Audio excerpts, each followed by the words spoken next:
what we wanted to do today was to set the sort of stage, but also to set the ground rules for how we want this conversation to take place, and your participation in it.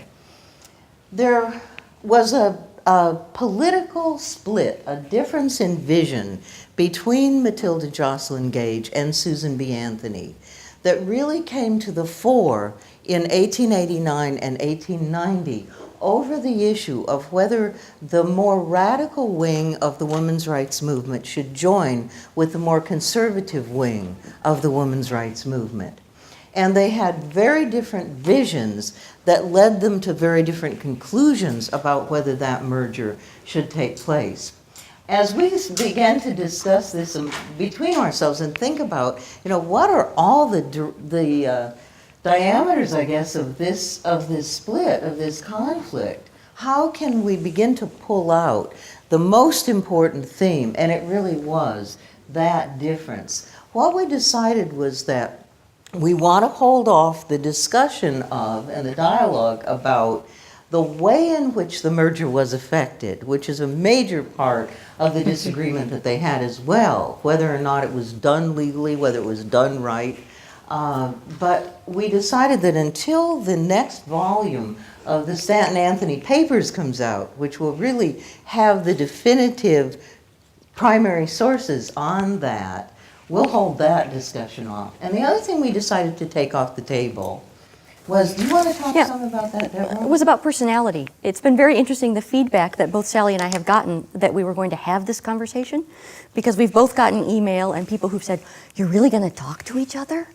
And we're so excited about, as you may have heard about, the Votes for Women Trail legislation that recently passed. And our expectation is that the Anthony House will be the western anchor for that trail, and the Fayetteville and the Gage House will be the eastern anchor for that trail. And so this begins a whole opportunity for us to be partners in telling the very powerful and amazing history that had as its home location upstate and western New York. And so we see this just really as the beginning. And one of the things that has been a part of the debate for years has been the interpersonal conflict that happened between these two women as a result of the circumstances around the merger. And if you look into the letters, you can see that there was a lot of pain and a sense of betrayal and a sense of great distress. And you could spend years and years doing that research, and we encourage people to do so. But we're taking that element, the personal struggle and the statements that they made, off the table to really concentrate on what we see as a real difference between the two ideologies at this moment in time. And we see that the personal struggle really was probably a symptom that both women felt that the other was endangering their cause, but essentially they had defined different causes at that moment in time. And that definition, there were two real causes that each of them were primarily concerned with, is the focus of what we're going to be looking at with you today.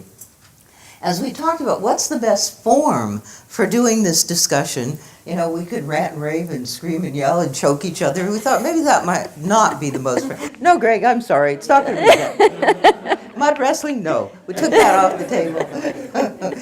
We decided that a dialogue would really be the most productive, where we would be able to hear each other and ask you to take part in that process as well. We've been working on some dialogue programs at the Gage Home with a grant from the International Coalition of Museums of Conscience. And so the consultant that we have helped us think through some of the parameters that we might do and the arc of dialogue that we would use, which is what we'll be doing today. So we've outlined some parameters around the discussion, and Sally and I accepted these parameters originally when we were conversing around the topic. And one of the things that we intentionally decided to do is that when we read some of the letters later, I will be the voice of Matilda Joslyn Gage, and Sally will be the voice of Susan B. Anthony. Just to make it very clear that what we're trying to do is to hear from these women from the past something that might apply to our present. And we really believe that there is something to be gained from this conversation rather than something to just reinforce the old arguments and the old pains and division.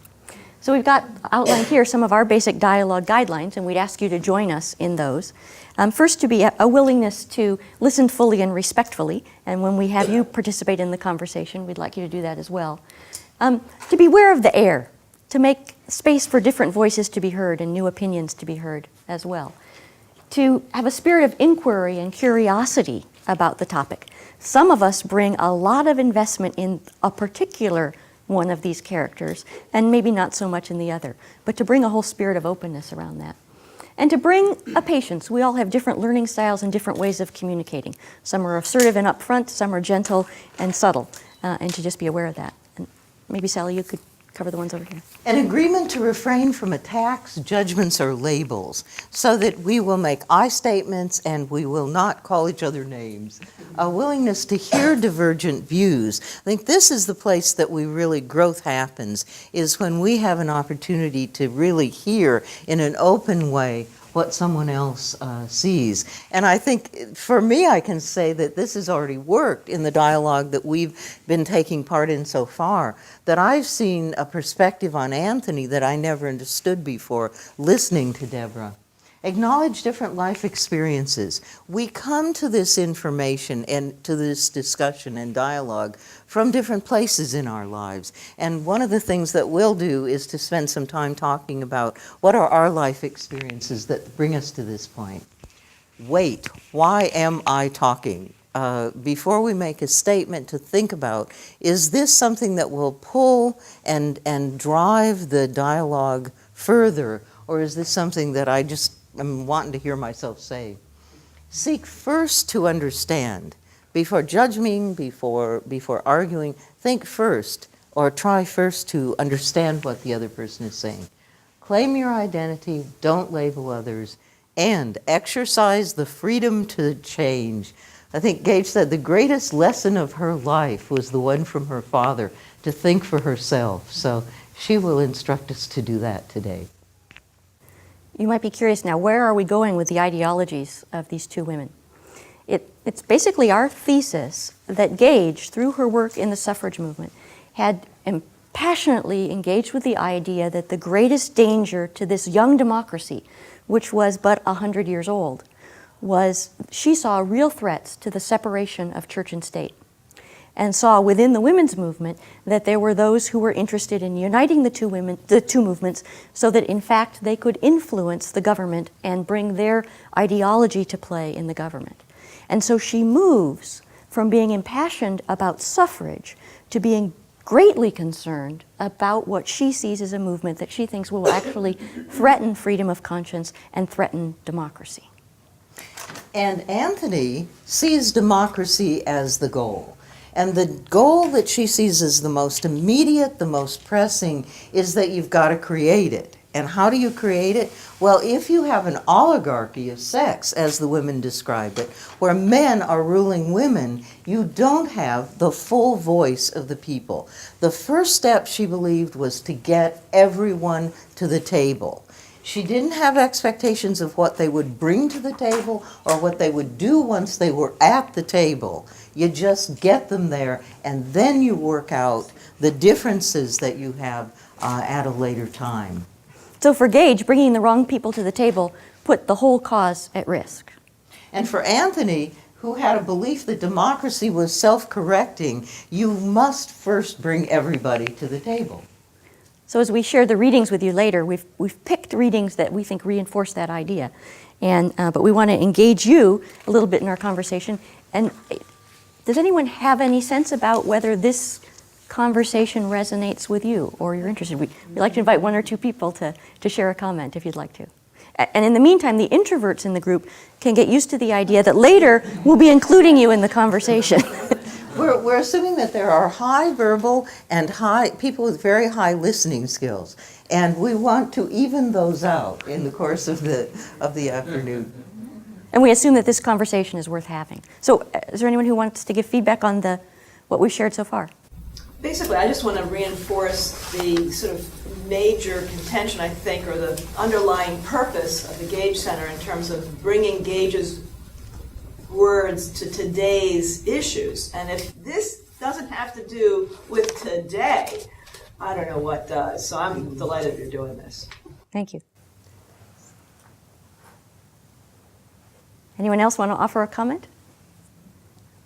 I think both, well, the Gage Foundation and the Susan B. Anthony House both feel that we have something to learn from the history that can be healing and transformative today, and that's what energizes. Sally and I've talked a lot about that. That's what energizes our work. That's what has us committed to it. So, yeah. So should we talk a little bit about what each of us bring to the conversation? This is so fun. You need to say first where you're coming from, because Okay. that's the most delicious. I mean, mine is mundane next to where. My first disclaimer is that I'm not an historian. Although I was a history major in college, my formal training after college was to go to seminary. So I'm actually an ordained minister. And the character that I understand and resonate deeply with is Matilda Joslyn Gage. And one of my great fascinations has been with power struggles over issues of church and state. And so I feel like I have depth in reading Women, Church, and State and looking at the religious history that's exposed there, thinking about those theological ideas, and really reflecting about that contemporary analysis. But I have to confess that I don't have great depth in the 19th century history, or particularly in the suffrage movement, except to what I've been exposed since I've been at the Anthony House now for about 20 months. And having left organized religion at the age of 14, I don't bring a great depth of knowledge to the portion that I should most understand. And the other thing that we were laughing about earlier, when I confessed to Deborah and decided I will make a public confession of this, is that as I become more and more the bureaucrat, if you will, as the executive director of the Matilda Joslyn Gage Foundation, I become more and more like Susan B. Anthony in trying to create a very broad-based coalition of people that can bring this work forward, wondering constantly if I'm selling my soul in the process or the soul of Matilda Joslyn Gage. But understanding, I think, through my work, the power of that united front and coalition building. So you see, we're really dicing it up here. And it's been fun to bring our personal Yeah. connection and stories and experience to the conversation as we've prepared for this. It really is. Yeah. We share an understanding that if we take history and reduce it to icons and idols that only fit into models we're comfortable with, we corrupt history, and sometimes we can produce more pain and repeat trauma from past generations. Whereas to have a very honest conversation and get uncomfortable with some things I don't like about Anthony or some things that Sally doesn't like about Gage can really be the kind of transformative work where history can come alive. Because those people were just as human as we were, and while we have picked two incredible reformers for the conversation today, they were still human beings who lived long lives, and if you plunge into them, you can find a lot of interesting and sometimes fascinating material. And as we develop this Votes for Women trail, if we can find a coherent story to tell, not there was this one great woman who lived here who did everything herself, but rather they were all part of a movement. They worked together, sometimes they fought, they had disagreements, and this was the trajectory of the movement that they took forward. And here it is in all its complexity, in the contradictions that they all had. But here's the larger story. I'm almost tempted to ask, for those of you who are from west of Exit 41 and those who are from east of Exit 41, because I think we have an interesting blend. I wouldn't want you to align yourself with one character or another, just based on an assumption there. So how many of you are from the Syracuse area? And how many from the Rochester area? Okay, so on a Sunday afternoon, I think that's a pretty good mix. That's a good so, mix. Great. Yeah. Great. We come from right on a line of. Perfect. It was right from our house. Excellent. All right.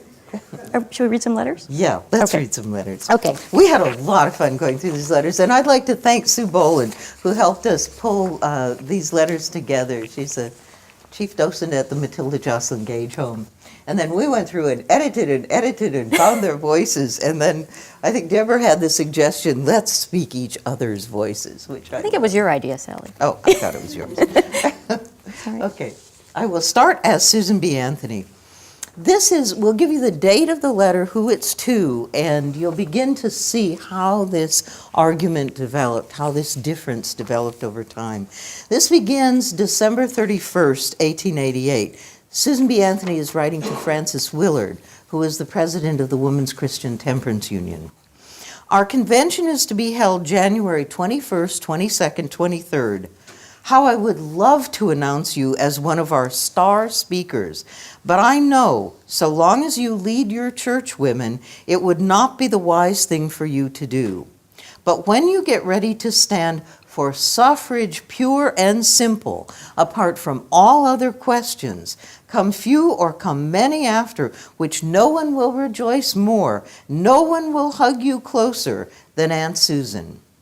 But till then, she will rejoice with you in every step you, in accordance with your own connections of head and heart, whether in accordance with hers or not. She'll believe in M. Francis and wish you ever and ever so many new years for the best and truest work she is capable of doing.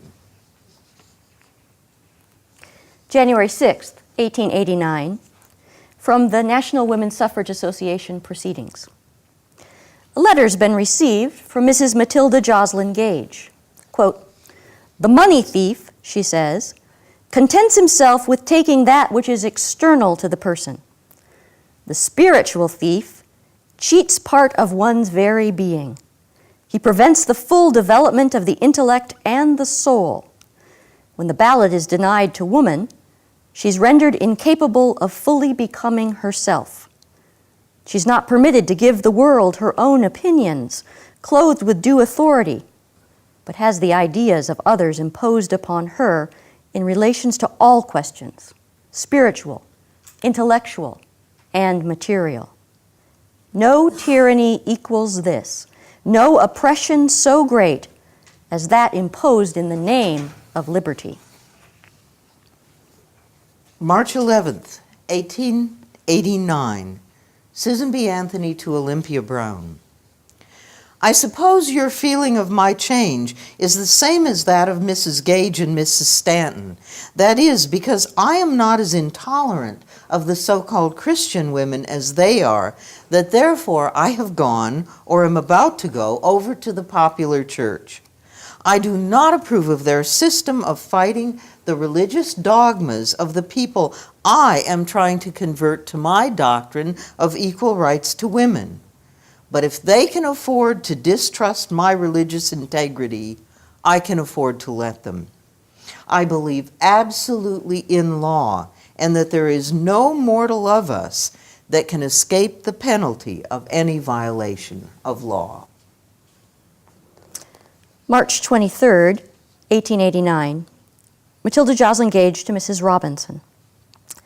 I've received quite a number of letters from different sources. One from a woman engaged in circulating the enrollment petition in Oregon, who finds much opposition from the otherwise liberal-minded men on that account, who think our tendency is towards a union of church and state. I know, for the Nationals to join the Americans is a step in that direction. And the Nationals and the Americans are the two organizations that were merging. December 17th, 1889, again. Oh, I'm sorry. No, that's all right. we can quite alternate here. Again, Gage to Robinson, so just about 9 months later. My every moment is occupied in forming a new organization.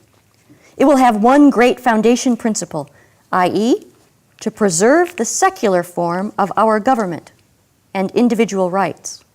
It will strive to teach women that the slow acknowledgement of their political rights is due to church teaching, which has ingrained into men's the idea of woman inferior to him, the belief that she was made for him and is subordinate to him.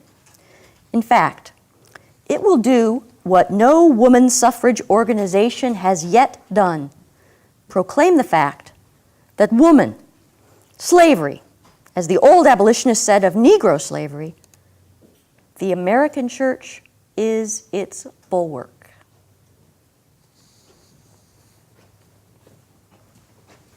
The second specifically work will be to point out the danger of a union of church and state. This work is the most important of the century for woman and for humanity. February 5th, 1890. Susan B. Anthony to Elizabeth Wright Osborne. I do not believe any considerable number will follow Mrs. Gage to form a liberal religious women's suffrage association. You see, that would be just as ridiculous as a Christian women's suffrage association. I tell them I have worked 20 years to make the women's suffrage platform broad enough for atheists and agnostics to stand upon, and now if need be, I will fight the next 20 to keep Catholic enough to permit the Orthodox religionist to speak or pray and count per head upon. February 6th, 1890, Susan B. Anthony to Lily Devereux Blake. If anyone wants a free thinkers women's league, all right, let them go ahead.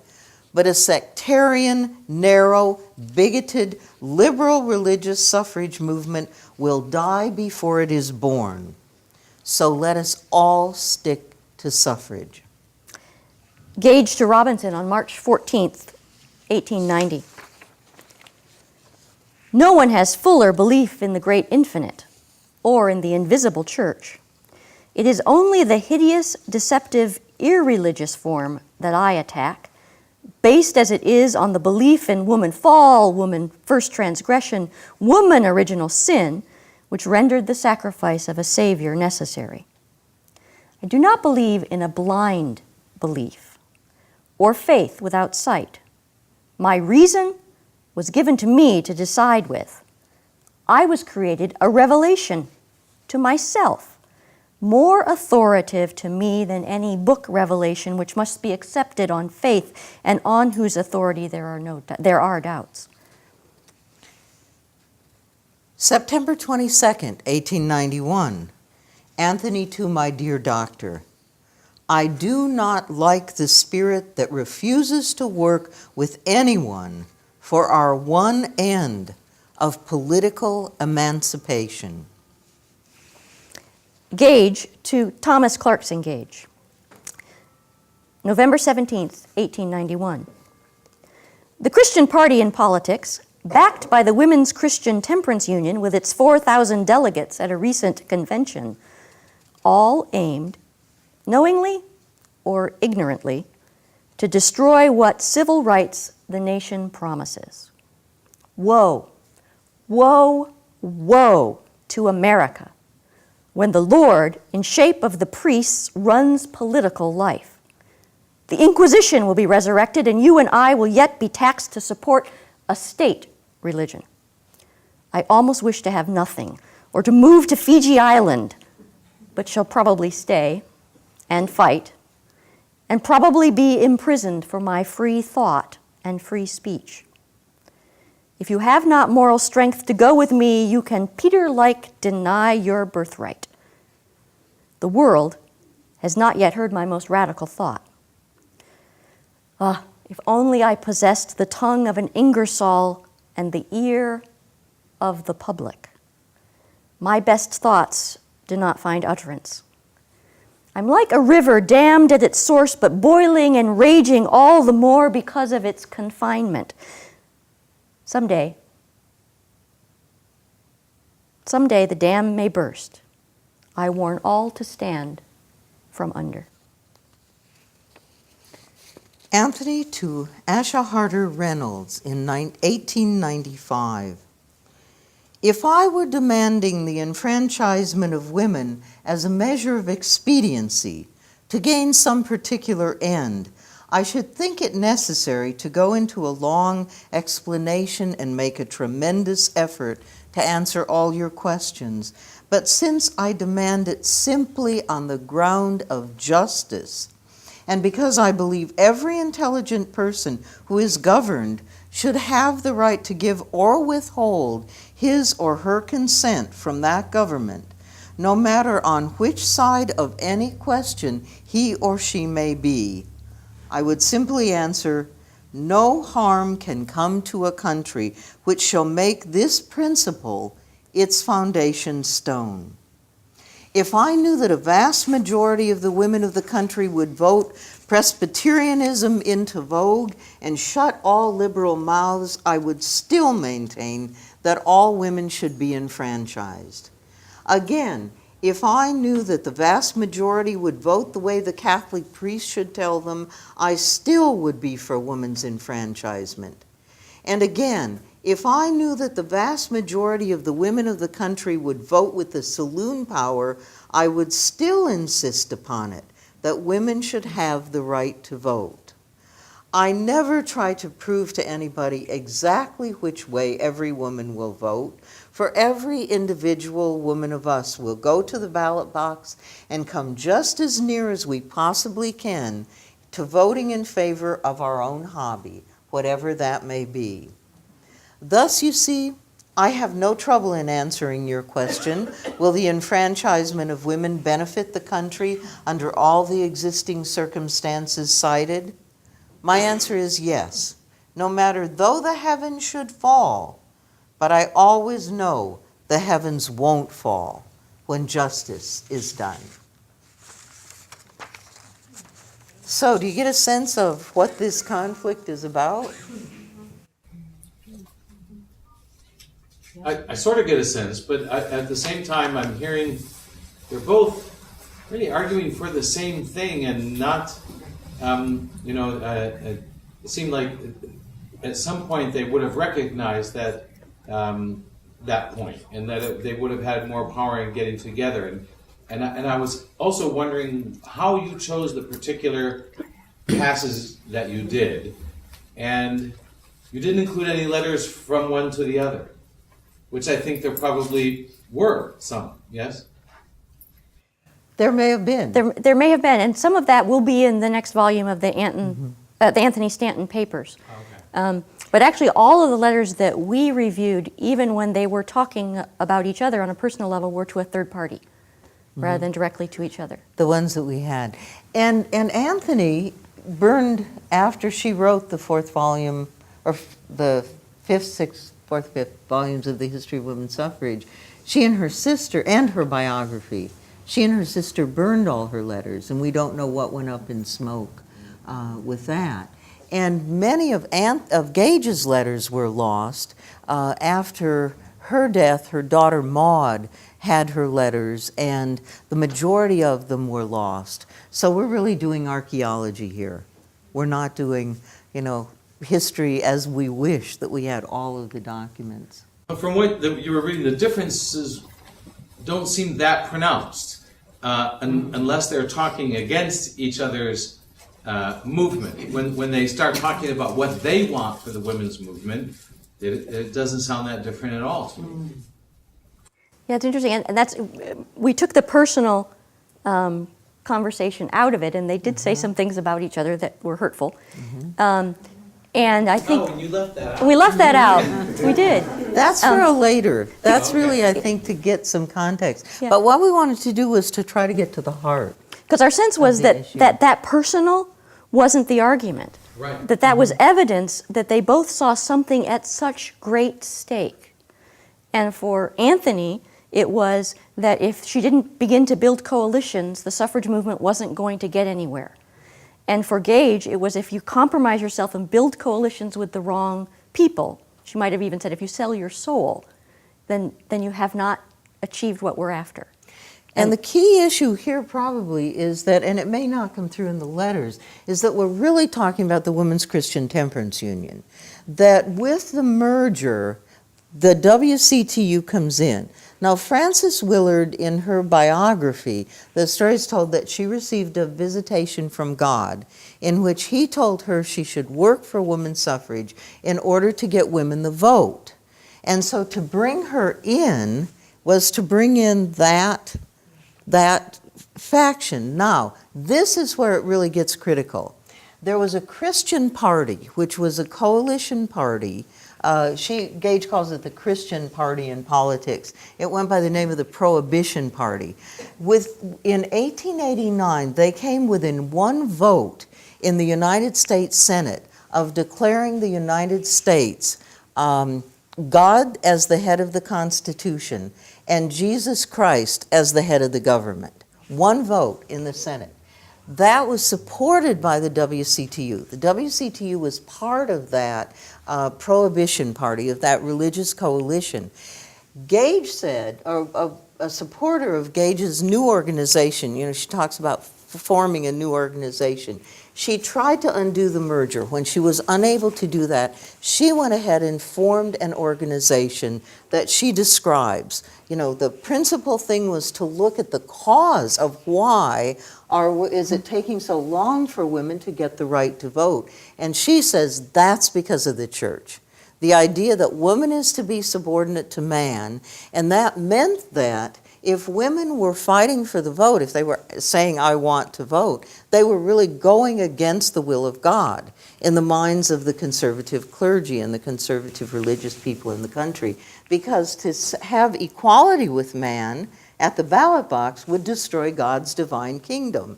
Would destroy God's plan of woman's subordination. That's where she says, it's the downfall, women being responsible for the downfall of mankind. So she is to be subordinate to man as a result of that. And if that gets placed in the Constitution, then first of all, women will obviously not have any freedom at all. And one of her friends said, I'm a women's suffragist through and through because I believe in freedom. And the new women are wanting to get women's suffrage in order to destroy freedom, in order to destroy religious freedom. And that, I think, is the crux of it. That's from Gage's side. Mm-hmm. Do you want to say something from Anthony's side? Oh, I was going to say something else from Gage's side. Uh-oh. It's awful. It's just awful. I think the thing from Gage's side, at this very time period, Gage is writing Woman, Church, and State. And is really saying, if nothing's taught me anything from the suffrage movement, it's that there is this real danger for society. And this is now my passion and what I think we have to be engaged in.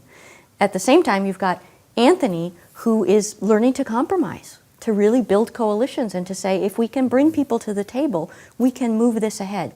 We can move along with this. And to me, those are different issues. But I think we'd love to have others of you jump in to see what you think about this thesis we've proposed. I think this quote from Susan B. Anthony to Elizabeth Cady Stanton kind of highlights the difference because Anthony says, you say women must be emancipated from their superstitions before enfranchisement will be any benefit. And I say just the reverse, that women must be enfranchised before they could be emancipated from their superstitions.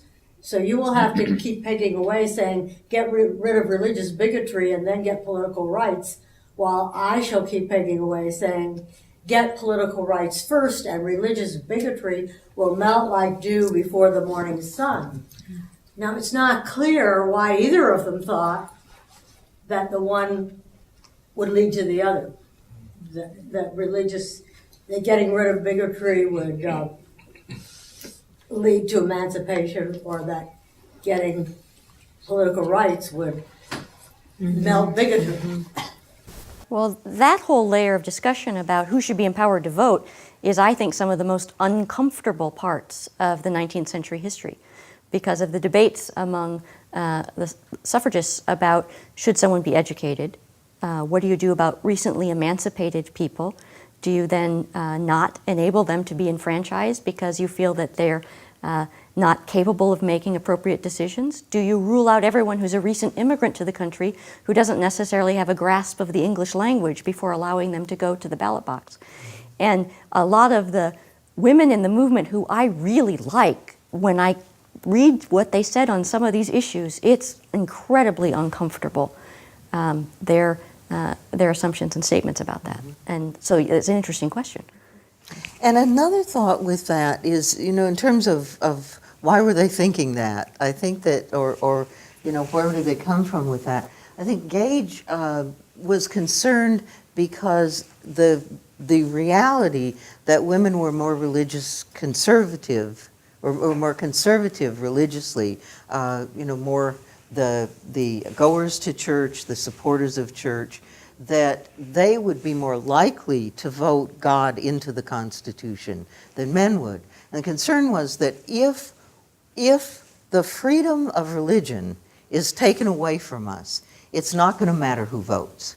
If we have a theocracy in which one particular brand of religion dictates policy, then, what's the vote going to mean anyway? And I think that was Gage's position. Anthony's position becomes, look, unless we have a level playing field, democracy isn't present. Let's not worry about how women are going to vote. We don't know that. We can't predict that. Let's just get the right to vote and then work out religious bigotry later. And she was concerned about religious bigotry. That's one of the things that really came through to me clearly as we were going over this information was I hadn't thought about how committed she was to that and how painful then the later, as the movement becomes more conservative religiously, how painful that must have been for her. To see that. Well, for Anthony, as a Quaker in the early 19th century, she had experienced direct bigotry around being a religion that was not in the majority, and knew what that was to be. But it is interesting that her response is to broaden the platform. Everybody gets to play, and she was totally committed to that, as she said in some of the letters that we wrote. Everyone has to be able to come and be a part of this organization that we're building. Every voice must be heard. And great. How did Anthony reconcile the view of the Christian right with regard to women sort of being dominated by the male, and was she concerned about the closeness of the vote in 1889 with respect to that particular issue? That's a great question, and I'm going to defer to Sally, the historian, in a minute after I give my off-the-cuff response. I think that Anthony makes a comment around the controversy about the Woman's Bible that Stanton produces in a few more years. When she's asked, where do you stand on this? And she does say, because of her own Quaker understanding, which did not invest authority in the book of the Bible, but in understanding and revelation about it, that she didn't get as engaged or distressed about the debate. But the whole notion about where people might be going, she really did want the law to protect personal freedom and individual rights. And that's what she saw if we could get to that point. Both she and Stanton had said they thought it would be 100 years after women got the right to vote before we would evolve enough as a culture that we'd see the impact of what women could do as participants in society. And I think, the quote where Gage says that as we talked about as abolitionists, that the church was the bulwark of slavery, so is the church the bulwark of women's slavery.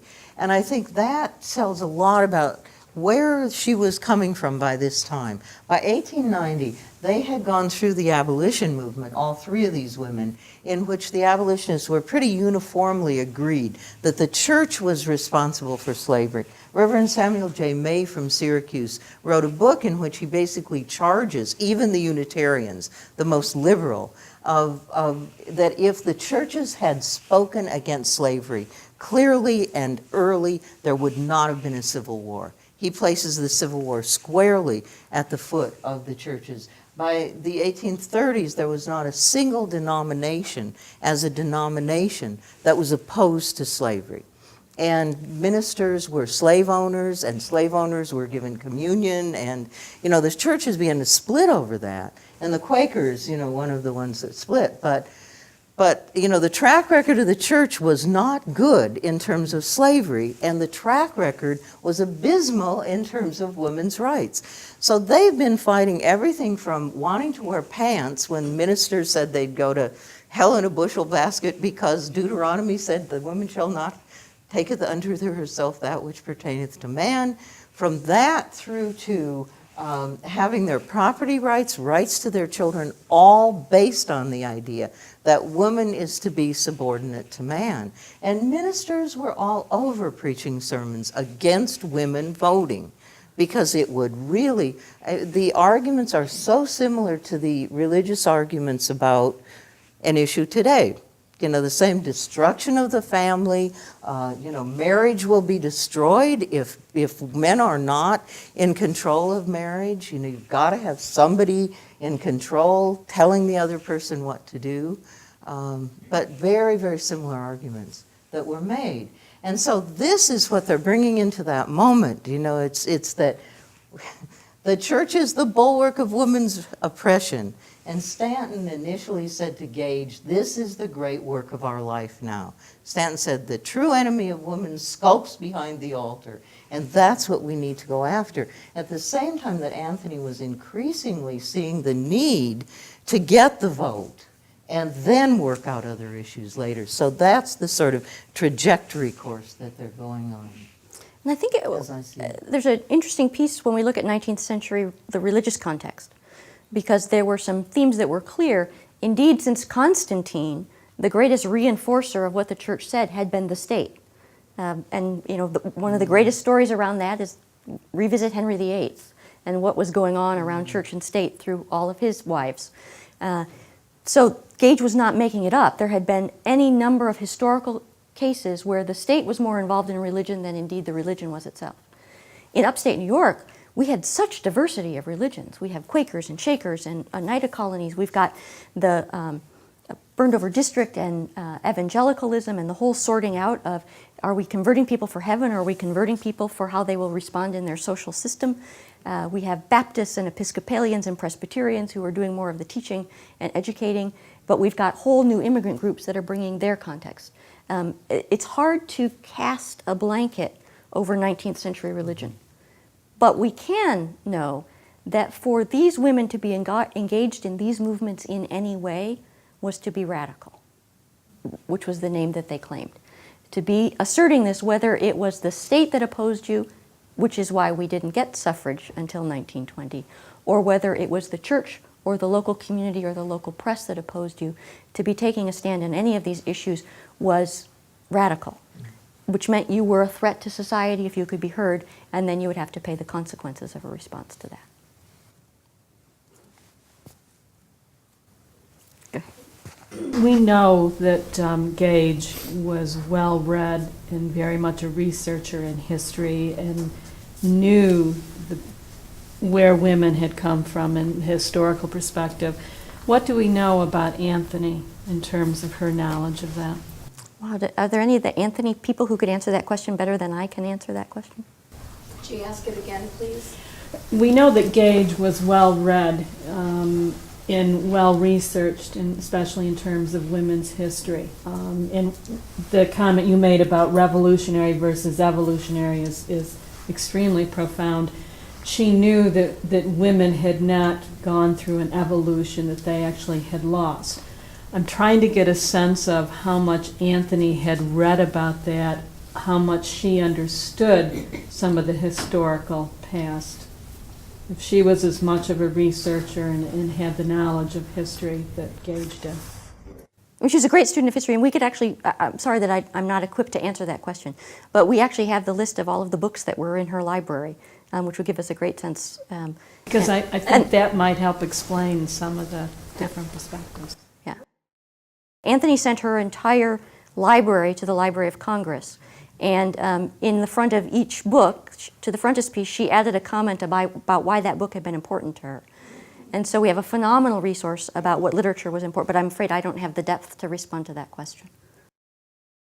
Deborah, earlier you gave me a lead-in because you used the word radical, and earlier, Sally, you said as the movement became more conservative, broadening it, and then Deborah is saying, well, everyone that had a stake in something was a radical. I think we spend so much of our time then and today calling each other liberals, radicals, conservatives. I think the man on the street would not say Susan B. Anthony was a conservative. Could you just, both of you or either one of you, speak to the concept of being conservative, being practical, being brave, being radical? What do these words mean then, and if you would like today, maybe? The radical, I'll speak to that one. It was a critically important term of self-definition to 19th century reformers. They used the metaphor of the deadly, is it Upas tree of oppression? It's a poisonous tree. And does anybody know the correct pronunciation?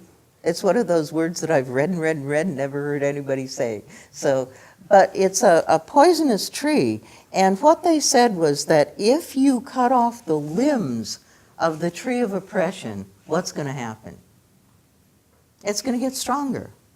You know, the roots are going to get stronger. All you do if you make minor reforms is to strengthen the tree of oppression. What you have to do is to take the tree out by its roots, hence the term radical, at the roots. And that was for example, in the abolition movement, the argument, immediate unconditional emancipation. That was getting the tree of oppression, the tree of slavery, out at the roots. So radical was a very powerful and very strong and very proud. I would say that all these people wore that term very proudly. So does Susan become less radical when she's often embracing the whole gang? Remember the letter that that Stanton writes to Anthony where she says, "Beware, Susan, lest as you become more More popular, yeah. Yeah, you become more conservative." Yeah. And I think that's that. Yeah, and What do you think? I think that's true for all reformers. Where do you draw those lines? Anthony drew a line around dress reform when she decided that to continue to wear the bloomer costume detracted more as people were absorbed about her dress than they were about what she wanted to say about suffrage. Now, for people who felt dress reform was critically important, that would have been a betrayal. And in every reform movement, what do you do? If you are too aggressive, you lose your voice, and the movement stops. And we could point out people. I mean, I think there's a good case. Is that what happened to Gage on some level? That she had something very important to say that people were afraid enough that they really just cut off her voice, in effect. Or do you build coalitions? I was fascinated. I have the bumper sticker by Roesch on my car that says, "Well-behaved women seldom make history." And an old friend of mine said, "Well, Deborah, that's not an appropriate bumper sticker." And I thought, oh my gosh, who knew that was going to offend someone? And I said, "Well, don't you think that that's true?" And he said, "No, that's totally inappropriate." And I said, "Do you think that Miss Anthony was well-behaved?" And he did. From this perspective in the 21st century, that's how he sees those women. I wonder if he'd say that about Gage. Yeah. I just wanted to respond to this question, this statement about the radical. I don't know whether you can really be radical and attempt to change going through structures which depend on getting a popular majority in a country that's as diversified as ours. So as soon as you choose to make a change employing a political structure based on democratic participation of so many diverse people, you are forced into coalition building to achieve that end. I mean, that's at least the way I do read it. And so the words radical and revolutionary to me often mean people who are engaged in a broad consciousness raising thing which is getting at the root of oppressions and beginning or engaging in that conversation alongside of the effort, with it, and outside it. And I don't know, somehow change comes about, but it's probably also due to other circumstances going on in the society. But anyway, for what it's worth, it's a thought. Thank you. You know what that brings to mind is a quote. Is it Douglas who said that the reformers, the radical reformers, were the engine pushing forward the movement? That without those people on the outside, as you're suggesting, you know, where does the vision come from? How do we get a sense of what change needs to be done? Well, I we want think they do. Radicals bring attention to a cause, and then you have to create a popular movement out of that. But I mean, I think it does take the people in the street, standing in front of the tank, or waving their flags, or laying down, and then it does brings attention to something, and then it becomes a popular movement, and then. I'd like to know, though, I mean, between the two of you, I'd like, or in involving the rest, I'd like to know bring it up to today. Who do you think was, let's just shy of putting the boxing gloves on, who was right? Who was, obviously women got the vote. There's some discrepancy now as to whether or not religion has a more powerful place in American politics. Certainly there are some of the most popular religions still existing in the United States today, which have, again, arguably very misogynistic approaches. Women can't be priests, women, you know what I mean? Whether or not women have equality or what they think of those things. What happened? And did they ever reconcile? Did they ever come to terms and say, that they were both fighting for the same thing, and let's not drag the whole movement down? There was a lot in that question. I know. I don't have a lot of time, and I want to. I think, one, just in terms of the question about, we want to involve you in answering That's your first exactly question. the next, And so we're not going to answer that because some of you might have invested in authority in the people who are wearing microphones. And so we want to get your feedback before we give you our feedback on that. And Absolutely, yeah. yeah. What about the other question? About what did it they was- ever reconcile? Yeah, did they ever reconcile? The one thing we have is that Anthony, and Sue, if you want to help us with this, if you have other thoughts, that Anthony diary entry in 1897 where she's in Chicago when Gage is living there with Frank and Maud Baum, her daughter and son-in-law, and Anthony is there for a conference, I think a convention, and they meet. And what happened? Don't know. But they did get together then, and it was shortly before Gage's death. The next year was the 50th anniversary, 1898. Yes. Was the 50th anniversary of the Seneca Falls Convention. My guess is that Anthony asked Gage if she would write something for that convention. And Gage did, just shortly before she died in March, wrote an address to the convention, and it was read, ironically, by Anna Howard Shaw, who was a conservative minister. But that was read after her death. She did submit it. And Anthony outlives Gage by 8 years Yeah. in terms of time. And in that last 8 years, although we're still a long way away from suffrage, you've got Anthony, who was burned in effigy in Syracuse for her abolition work, who now has become a figurehead and a popular figure who carries weight just by her presence and showing up at an event. So to me, that's a whole interesting piece because Gage publishes Woman, Church, and State. It's celebrated by free thinkers and others, but doesn't get the audience she had hoped it would get, whereas Anthony does get an audience. And so that's a whole interesting piece around the discussion. I have like a 2-second response because I've done. Did you find your letters, your diary? Oh, because I've done a lot of work on the letters that Anthony wrote to Gage right after Gage's children, and she wrote to them right afterwards and sent them volumes of the latest book in somewhat a conciliatory manner. Maybe a little late, but I mean, she definitely reached out to Clarkson. Well, to the granddaughter. To the granddaughter She also. sent, Copies she didn't all to the over the grandsons. country, right. She said, I'm not going to send it to the grandsons because Wasn't boys that great? always She seem wouldn't to send get it to the best grandsons, in only the everything. granddaughters. But there is, I don't know. We'll save the other piece for when we do the personal stuff. And There's some this other controversy, correspondence with the merger controversy, is featured in the 5th book of the Anthony Stanton papers that Ann Gordon's editing that will come out this summer. So the questions, some of you are itching to be involved. Questions, All right. yeah. Shall we begin where he starts off? Yeah. Okay. I think that Greg, you sort of set the stage for this.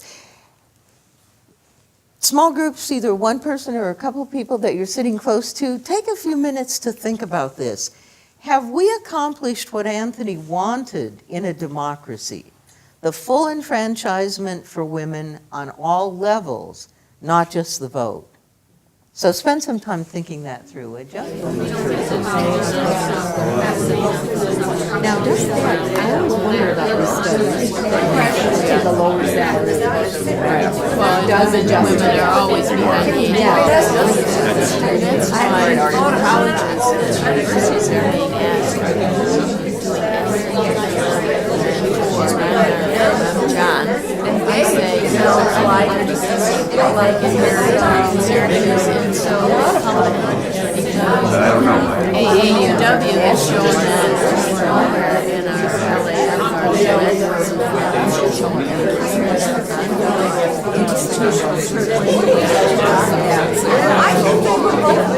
We'd like to draw you back and hope that we've opened up conversation that can continue. We'd like to give you a minute if anyone wants to share a brief response about whether you think we've accomplished or not accomplished Anthony's goal. We've had suffrage now for 89 years. Are we there yet? Are we there yet? No, you're not there yet, and you know, and we were just talking about it, and you never will be. Well, when I say any mix of people, there's the alpha pyramid. And in some mixes, the women will be the alphas. And put them all back in the pot, and mix the pot again, and pull out a sample. And maybe in this sample, the male will be the alpha. And it's the same reason that we have, you know, when we look at our country, and I will define it within the borders of our country because I'm not looking outside. Religions stir, and some go down and some rise, and movements occur, and political influence, you know, manifests itself and then disappears. And I think it's whatever the mix it is at this moment, this particular second, is where it's defined. And do I think that women will reach a higher level so that anytime you dip a cup in and you pull it out of the goo, you know, if you do it enough times, it's going to be 50-50. But anybody who has ever done the experiment of flipping the coin, and I say, you can flip a coin and it'll come up 1,000 times heads. And everybody will say, it can't happen. And I have proven it can happen. So just because somebody over a period of time always comes up on top doesn't mean it's not just statistical. Thank So you. you reach that point. It still you. can't happen in religion. I mean, I think that in any other sense, you know, you have women leaders of countries and women leaders of business and women in our own city. Look at the strength of the women as our county executive, the presidents of our universities, presidents of major corporations, etc. But you know, if it may be harder for them to attain those positions in current society. Women still don't get equal pay for equal job. It may be more difficult. There are some instances where obviously the women are making much more money than men. But in religion, it's not possible. It's not possible. No matter how hard they work, no matter how hard they study, no matter how many hours they put in, they're never going to be the priest. Let's hear some women. Well, I think we came up with being a little bit more optimistic. And unfortunately, 90 years later, 100 years later, we're definitely not there yet. But I think as each generation comes up, I think we have the potential to be there someday. I think as each generation passes, they're going to look at things differently. And my little daughter is going to grow up differently than I grew up or my mom grew up. And hopefully, with time comes the change. And where do people think there are the differences? Where are the points that you see that inequality. Pay, equal, pay is one. Right. What are some of the other? I think just to attain certain jobs, to someone like my mom, she only thought she could only do a few things. That's all she could ever do. Her mother could do nothing except be a mom and raise a family. I think that's one place. Your belief in yourself to rise to anything.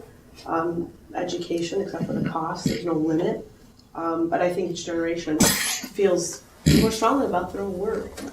And that does a lot too, is their own personal belief in themselves. Is there anybody that thought that we have come to equality, that we have created a level playing field in any area of our culture?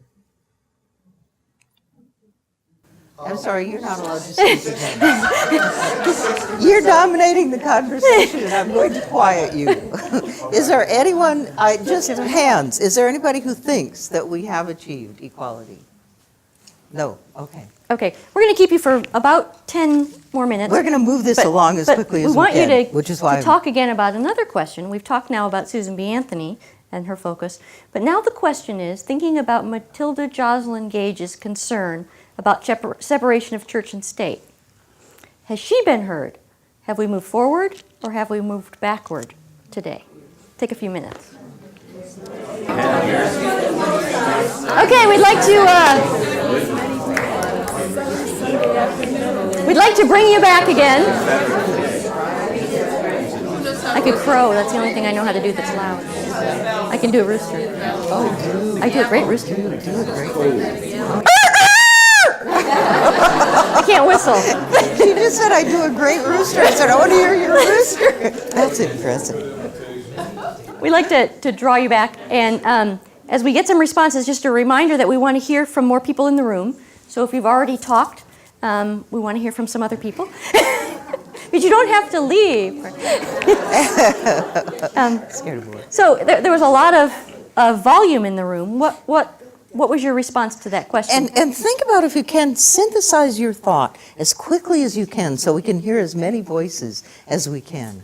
I'll synthesize very briefly because I'm not comfortable speaking here. But first of all, our perception is from here, central New York.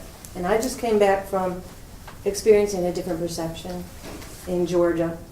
And it's still a Christian perception. And I have to say, absolutely, we have not gotten anywhere. This week, there's going to be a new Bible that's going to be published. And it's the Patriots Bible, Pastor Lee, out of Cumming, Georgia. And it's going to take pieces of the Bible and show how the government is actually in that Bible. And I was at a luncheon with him last week, and not one single word was said about any females. So I'm going to go get the Bible this week so that I can have a good, thorough look at it. But I'd say we've gone absolutely nowhere in Cumming, Georgia with this whole topic. Yeah, we kind of got into the issue of church and state and how the abortion controversy fit in with the church and state issues. And I brought up the point that the early suffragists were actually opposed to abortion and that they did not see that so much as a church issue, as a justice issue, because they wanted to be treated, not to be treated as property, so therefore they could not treat their unborn as property. So it wasn't really a church issue. But the other point that I think is important about church is that most of the radical movements of today, whether it's abolition, whether it's suffrage, whether it's civil rights or anti-Vietnam War, most of those or all of those pretty much came out of church movements. The Catonsville Nine were all Catholics. The suffragists and the suffragettes oftentimes were Quakers. Baptists were the ones who were involved in civil rights with Dr. Martin Luther King. So as much as the church is behind in these things, I think it does bring to the fore some real historical characters that led us in justice issues. Can I do a truth in history here, a clarification of information?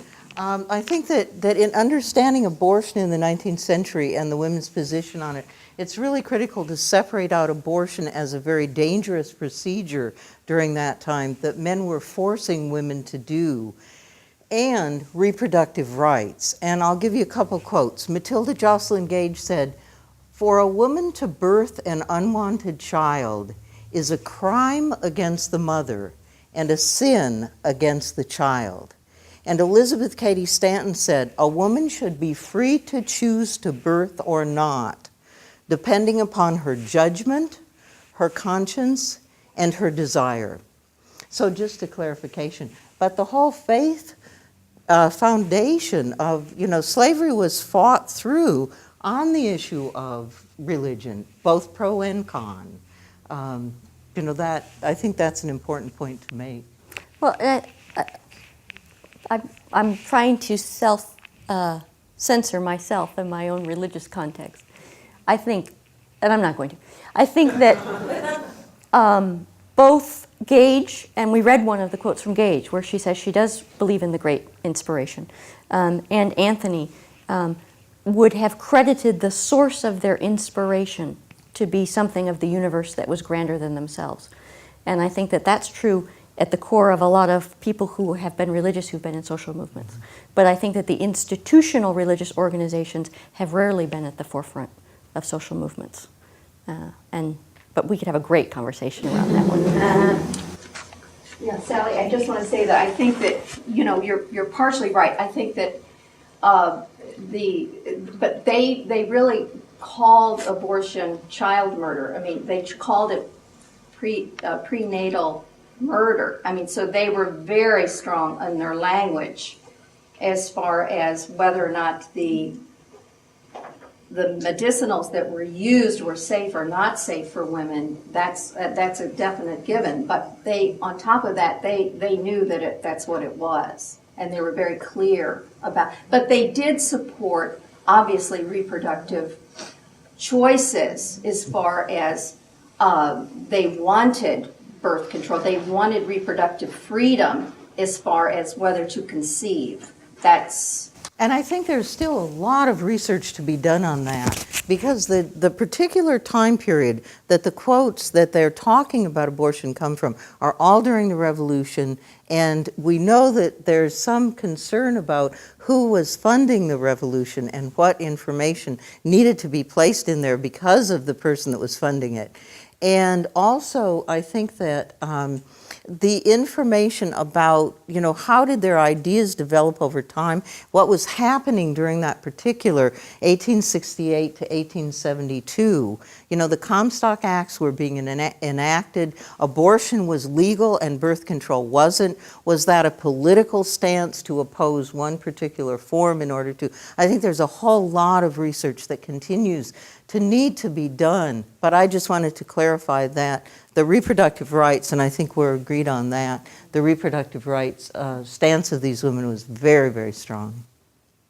And I think when we think about reform movements, this conversation reminds me of what we do and what happened in the conflict between Anthony and Gage, which is when we feel passionately about a social issue or a religious issue, a political issue, we want to have people of authority on our side. And so whether it's the Bible or the priest or the suffragist, what we want to do is to get people who agree with us and use them to further our cause. And that was part of the great pain between Anthony and Gage here, because they had lost each other for both of them having a vision of where they needed to go. Here was Gage starting another organization and feeling, to me, her words were, she says, if I had the voice of an Ingersoll and the ear of the public, which Anthony had, there's a whole interesting piece, and I think that's whenever we feel passionately about a cause, we invest so much in trying to get people to align with us and are so threatened if we lose them.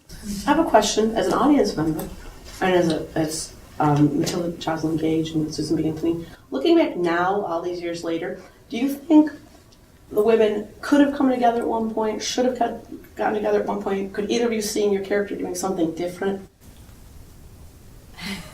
I think that's why we're Quick here. answer. I think that's why we're here. I know, but I want to hear it from you two, not from Well, no, you two as historians like you as Sally. What do you think? I think to say would Anthony and Gage have gotten back together is just rhetorical. Oh, no. Looking back now. No, but what I would say is, and that's why we raised the last two questions, are these issues still very prevalent? Can we get together around a meaningful conversation and move toward social transformation if we buy into the idea that true democracy is connected to a certain balance in terms of participation in society? Do we believe in separation of church and state? Can we continue the conversation, or are we too afraid to engage? That wasn't really my question, but that's okay. I would not I have trouble speculating what people would have done if they didn't do it. Oh, no, I'm saying you today, right now, as portraying Susan B. Anthony in her words. Do you see something that Anthony could have done differently to get Gage on your side? Could you see Gage, have you maybe made that effort to try to make it to work? You know, the one thing that I think was missing in the 19th century was the process of dialogue that we're involved in. And I think that's a form that can allow conversation to happen and people to hear each other's ideas and move forward accordingly. Because other than letters, they didn't never really had true communication with each other. They did, yeah. Anthony came to visit Gage in her home a number of times. Scratched her name in the window. There's another question that I think has to be asked, and that is, what effect did the Women's Christian Temperance Union have on the success 20 years later of giving women the vote? Were they effective or ineffective? Well, that's a great discussion because prohibition, was on the heels, and both. There were 8 times as many women in the Women's Christian Temperance Union than there were in the suffrage movement. So right away, the group grew by multiples. But it also immediately brought against suffrage the liquor lobby. Because if these women got the right to vote, look what's going to happen to our liquor license. So that's a whole nother wonderful topic. But when we talk about the process and what happened with the union, I think that's a critical one of our next discussions. Yeah. So, go ahead. Our group, we're discussing the question of, is there more or less kind of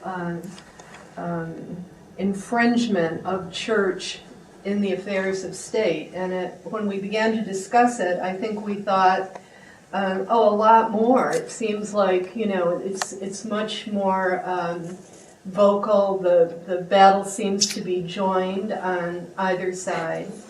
But as we discussed it, I think we concluded that in the past, it was pretty routine for a minister to preach from the pulpit and, tell people exactly, his thinking about the issues of the day and suggest how they might vote and take a stand on controversial issues, and perhaps people just listened and didn't react. And perhaps what's happening today is that people are simply reacting and not going to sit back and just quietly listen and disagree if they disagree, but just be more vocal about their feelings. I don't know if you have an opinion about that. My opinion around church politics is that there aren't broad strokes. That it's hard to do broad strokes, or it's very easy to do broad strokes, that's not appropriate. For every clergy who towed the line and oppressed women, there are a few who got thrown out of church for doing something else. And did it way ahead of their time. The first, Anna Howard Shaw was the first Congregational woman to be ordained in the late 19th century. Presbyterians began ordaining women in 1952. There are all kinds of cases where people sit in pews and ignore what their ministers say, I can tell you that. people, and so that's a wonderful discussion around the God and authority, and that would be so much fun to have.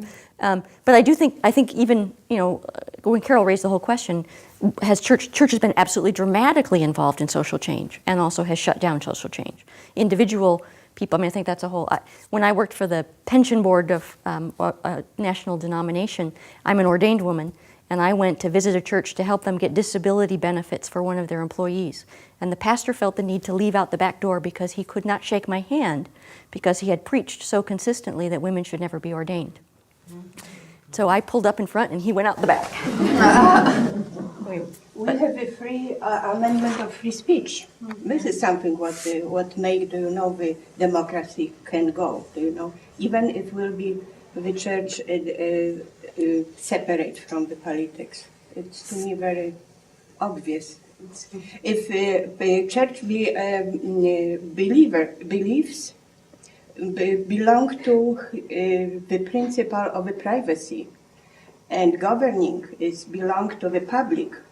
If we lower the two border between them, it will be something to go to the totalitarianism. And to me, it's very obvious that in democracy country, it should be, this is the basic things. Church is separate from the politics. I think we need to wrap up, and what we've hoped to draw you into and is the idea that when you've got a great reformer and their ideas, that sometimes we differ and sometimes we disagree, and to kind of begin to think about some of those envelope pushers and who they are and what some of their challenges were, and also to kind of raise this question of, now we have this opportunity with the Votes for Women Trail with these two institutions, what should the conversations be about that we have and draw people into? And we want to invite you, after we're closed, for those of you who want to stay around and have conversation, to do so, but we've also put paper around the room. And if you wanted to write responses, in a couple cases we've put some questions for you to respond to, but we would love to have that kind of feedback and response from you if you'd like to share. Mm-hmm. The questions we'd like you to think about if you'd like to do a response, and then we can continue the conversation if you'd like in smaller, more informal groups. What did I hear today that deepened my understanding of reformers whose beliefs do not fully align with my own? And also, and most importantly, what can I do to repair or overcome the divisions that threaten a common social justice identity in 2009? How can we, find commonness? What can we individually do to work toward that commonness out of the thought today? And I also, this may be premature, but when Deborah and I were talking, we realized that Anthony and Gage both came into the women's rights movement in 1852 here in Syracuse at the Third National Women's Rights Convention. Now, the other piece of information is that the Seneca Falls Convention in 1848 adjourned to Rochester 2 weeks later. So we thought, in keeping with history, that we should adjourn this meeting to Rochester at a time and place to be later. As long as you both come back here as well. Oh, thank you, Greg.